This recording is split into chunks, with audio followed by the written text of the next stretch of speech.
Hey everyone, it's the Koopa Man, as we continue with the Summer of Gaming.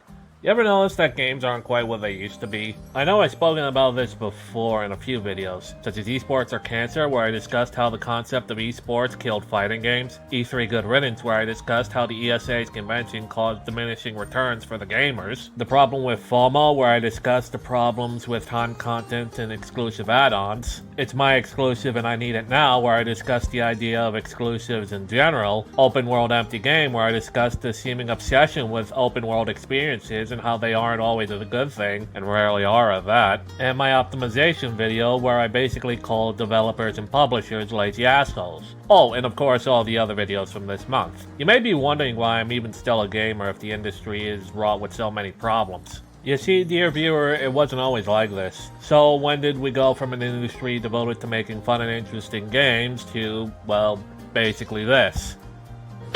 Fuck you, Baltimore! If you're dumb enough to buy a new car this weekend, You're a big enough schmuck to come to Big Bill Hell's Cars! bad deal. Cars that break down! Thieves. If you think you're gonna find a bargain at Big Bill, You can kiss my ass. it's our belief that you're such a stupid motherfucker. You'll fall for this bullshit. Guaranteed! If you find a better deal, Shove it up your ugly ass! you heard us right. Shove it up your ugly ass! Bring your tray. Bring your title! Bring your wife. We'll fuck her! That's right, we'll fuck your wife. Because at Big Bill Hell, You're fucked 6 ways from Sunday. take a hike to Big Bill Hell. home of challenge pissing! That's right. Challenge pissing! How does it work? If you can piss 6 feet in the air straight up and not get wet, You get no down payment. don't wait! Don't delay. Don't fuck with us or we'll rip your nuts off! Only at Big Bill Hell. The only dealer that tells you to fuck off! Hurry up, asshole. This event ends the minute after you write us a check! And it better not bounce or you're a dead motherfucker. Go to hell! Big Bill Hell's Cars. Baltimore's filthiest! And exclusive home of the meanest sons of bitches in the state of Maryland. Guaranteed!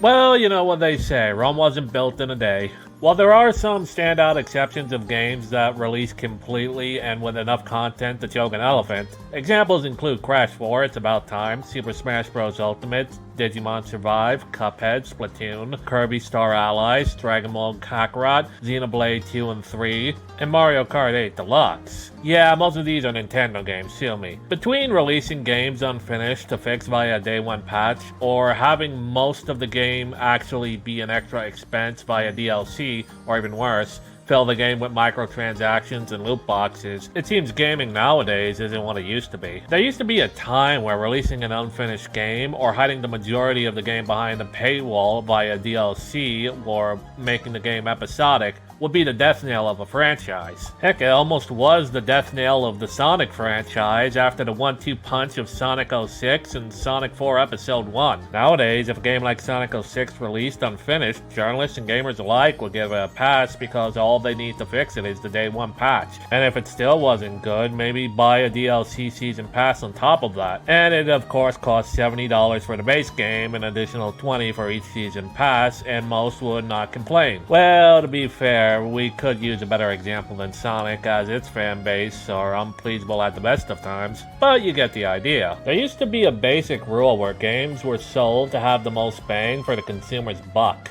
Sure, there were a few exceptions, but they were the exceptions that proved the rule. Even in spite of hardware limitations of consoles and arcade boards that were far more primitive than they are now, we had developers make games that pushed the systems to their very limit. Examples of this being the revolutionary Super Mario Bros. 3, Donkey Kong Country, which effectively was a 32-bit game in 2.5D graphics that they compressed down to 2D sprites, Crysis, which became a meme of how much of a high-end PC benchmark it was when it first released, Donkey Kong 64 and Majora's Mask, which both required an expansion pack just to run properly, Star Fox and F-Zero, which required a unique chip, and Star Wars Rogue Squadron 2, which pushed the GameCube to its limits, even as a launch title. These games did have graphics and power, sure, but they are remembered fondly for reasons beyond that. They offered whole experiences that challenged players, and offered endless hours of replayability, and even today are teeming with secrets that some have yet to personally discover. You don't need to push your hardware to its limits to be a game that gives players the most for their value. Metal Gear Solid 1 and Final Fantasy VII on the PlayStation 1 are proof of this.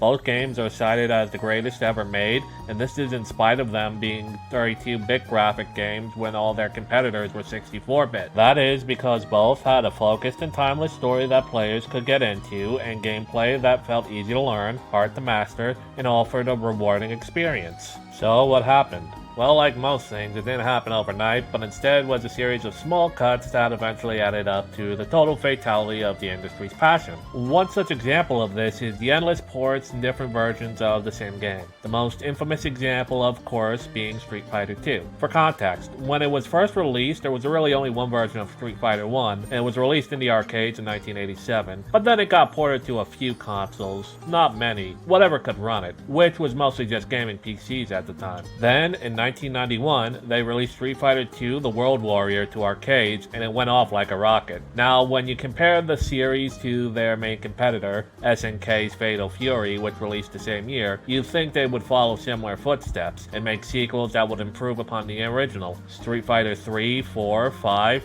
right? Well, no. Through the decade, SNK would go on to make Fatal Fury 2 and 3 and Art of Fighting, Samurai Showdown, and eventually King of Fighters. Meanwhile, Capcom was still releasing new versions of the same Street Fighter II. First was Street Fighter II Champion Edition, which was effectively what we now see in the home ports, where the bosses are playable via unlock. Then was Street Fighter Turbo, which refined the combat and balancing and made the game a bit more faster paced. Then was Super Street Fighter II, which added new characters, which you now see with DLC. And then Super Street Fighter II Turbo, which added a secret boss.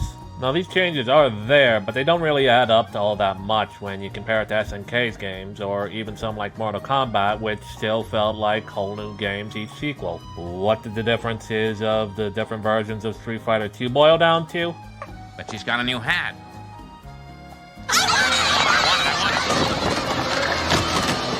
Street Fighter and fighting games in general weren't the only ones guilty of this. You may be familiar with Pokemon's practice of releasing the same game twice for the price of two versions. Granted, originally this was to encourage people to interact with each other to trade and battle via the link cable, but as time went on, it should have become more obvious that gamers do not like social interaction. It gets worse with how there were usually updated versions of the original 2 released not long after. For example, Red and Blue had special Pikachu Yellow Edition, which updated the levels, rosters, and allowed you to play with Pikachu as your starter. Gold and Silver had Crystal, which added new features and upgraded the story. Ruby and Sapphire had Emerald, which gave you the best of both games' version exclusive story beats, while adding new features like the Battle Frontier and even its own exclusive events. So on and so forth like that. If it was just Pokemon doing this, it would be one thing. The way the series was developed from the start would justify it being a series identifying tradition. However, when you see other games doing it as well, such as Mega Man Battle Network, Fire Emblem If, and even friggin' Nintendogs. And the practice of the definitive version wasn't Pokemon exclusive either, with the practice of releasing Game of the Year editions beginning roughly around the PS3 and 360 era, with games like Batman Arkham Asylum, Assassin's Creed 3, Red Dead Redemption, Kingdom Hearts, with the final mixed versions, though those only stayed in Japan till later, and effectively every Mortal Kombat game from 9 onwards. Usually what these would consist of is a full purchase of the game and all its DLC. That's another practice that led to the stagnation of the industry. Downloadable content.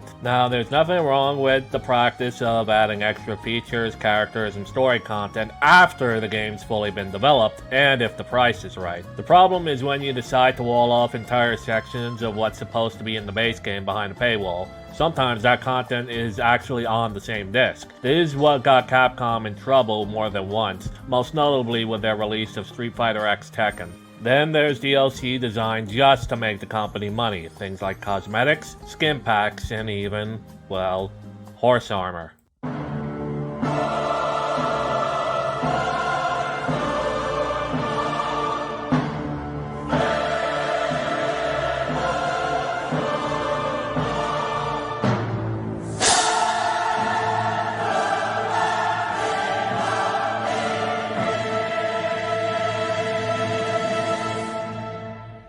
That's right, all of this can be directly tied back to Todd Howard.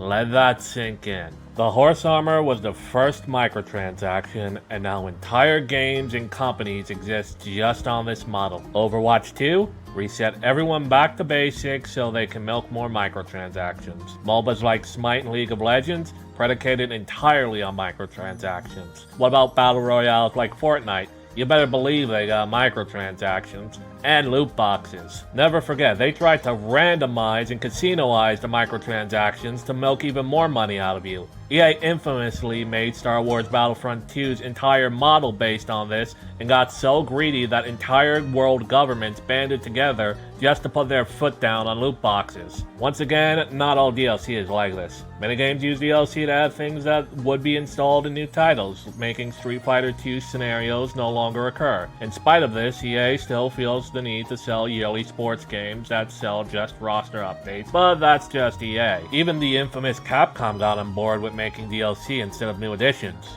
Eventually. They still did as late as Street Fighter 4 and Marvel vs. Capcom 3, but they got there eventually.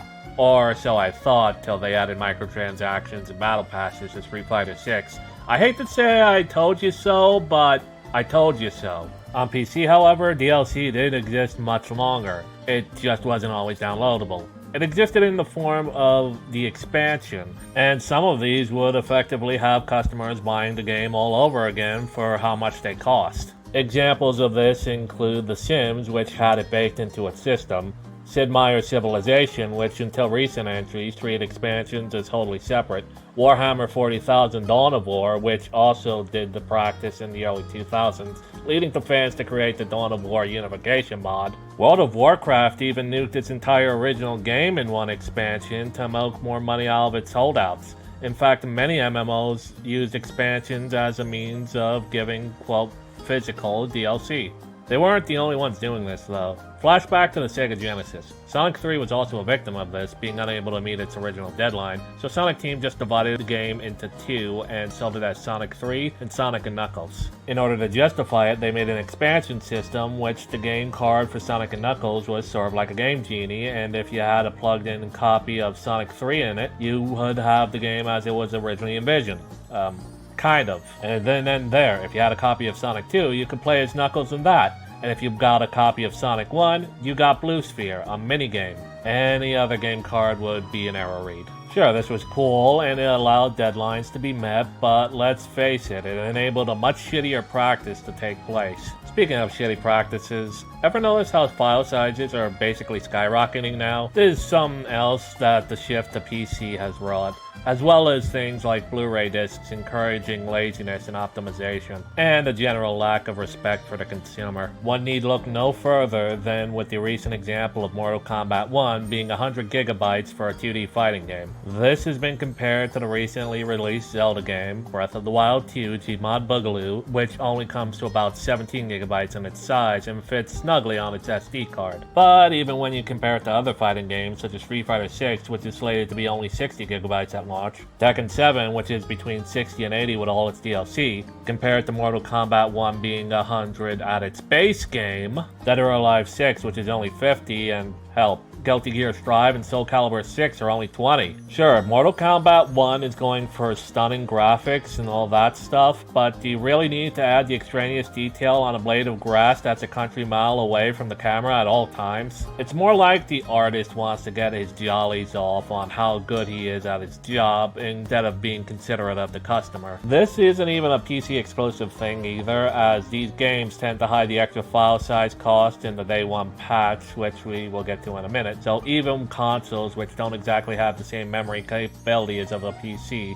especially not the Switch, end up dedicated to just one game at a time. And for the Switch, if a game's file size is above a certain arbitrary threshold, you can forget it. That shit's going on the cloud, as I covered in a previous video. All of this, literally all of it, wouldn't be as much of a problem if it weren't for the practice of the day one patch or the post-launch patch. That's right, it's not bad enough that games do literally all of this, but like the previously cited Sonic 06 example, they aren't even released finished anymore. This practice of releasing unfinished games because of publisher deadlines in the Christmas rush used to kill companies. Examples being Pac-Man and E.T. on the Atari 2600, Sonic 2006, Aquaman Battle for Atlantis, Crash the Wrath of Cortex, Spyro Into the Dragonfly, Harvest Moon 64, and King of Fighters 12. Now it's become a standard practice and even turned some games around. EA's Battlefront 2 removed its controversial issues and is now rather playable, so is No Man's Sky, so is Cyberpunk 2077. Thankfully, this practice is still frowned upon as review scores are forever and are usually made when the game first comes out, but this shouldn't even be a thing to begin with. It's as Shigeru Miyamoto has said, a late game is eventually good, but a rush game is forever bad. Are we really gonna question the game design wisdom of the inventor of fucking Mario? It has gotten so bad in this aspect that Final Fantasy 15 and Metal Gear Solid 5 both had to release their games entirely without at least half of their stories, ruining both games' experience and narrative by having to rush to the ending. In the case of Final Fantasy 15, they tried to use DLC to finish it, but it got cancelled due to the effect that doing this in the first place had on the reviews and the consumer backlash. Maybe someday we'll see people finish those DLCs unofficially like they released the full game mod for Knights of the Old Republic 2, but I doubt it. And it isn't even like most game experiences are worth it anymore, with games being made easier and easier to appease a screeching, nagging minority of game journalists who don't even like video games to begin with, and wish they were writers on the Stephen Colbert Show instead. Anyway, the whole dumbing down of video games into cinematic experiences with very little difficulty is a topic for its own video, which I just showed that video last week, but I will say this here. When having a game that challenges players has become its own genre in the form of Souls-likes and Soulsborns, you know the industry has done fucked itself over. All of this, along with exclusives, which I already spoke about last year, and anti-piracy measures, which I intend to speak about this year, just create an industry that's hardly any fun anymore. It's like Reggie Fils-Aimé has said. The game is fun. The game is a battle. If it's not fun, why bother? If it's not a battle, where's the fun? It's a test that you pass or a quest that you fail. A race against time.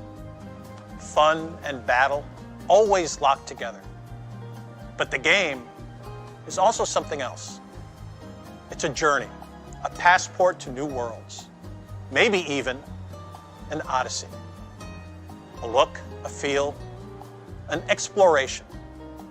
Close your focus and open your mind. Yes, the journey requires the right ticket, and that ticket is Nintendo Switch.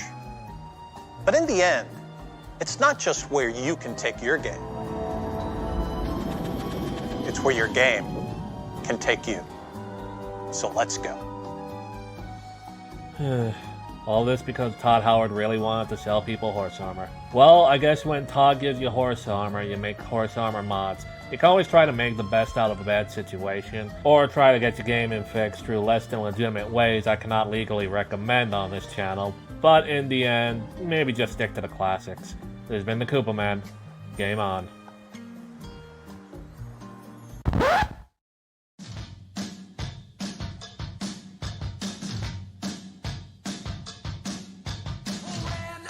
Alright, I've been thinking. If Todd gives you horse armor, don't make mods. Make Todd take the armor back. I don't want your damn armor. What am I supposed to do with these? The man to see Todd's manager. Make Todd rue the day he thought he could give the Koopa Man horse armor. Do you know who I am? I'm the man who's gonna burn your house down in Minecraft. I'm gonna get Gonzalez to invent a combustible horse that'll burn your house down. This has been the Koopa Man. Don't accept less. Fight for fucking more.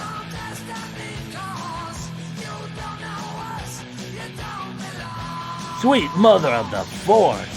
I better go get him some happy pills before he goes and does anything crazy and illegal like I would. Good night, everybody.